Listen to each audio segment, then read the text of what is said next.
It's 2003, and a small startup called Android Inc. has this wild idea. What if phones could be smart? Fast forward a few years, Google swoops in and grabs the project, and by 2008, the first Android phone hits the streets.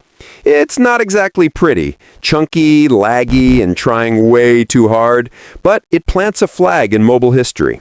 Fast forward to now, and Android runs on over 70% of all smartphones on Earth.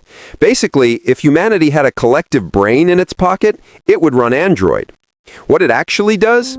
Android is like the middleman between you and your phone's hardware, the invisible manager making sure your apps, screen, camera, and battery all cooperate.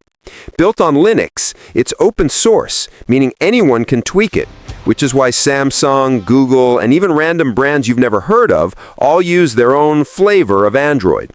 What it nails? Flexibility. Android is the yes OS. You want widgets? Done. Custom launchers? Sure. A phone shaped like a triangle? Why not? It connects seamlessly with Google services, gives you real control, and doesn't treat you like you're renting your own device. Plus, it works across price ranges, from $100 phones to luxury slabs that cost more than a laptop. Where it stumbles? With great freedom comes great, chaos.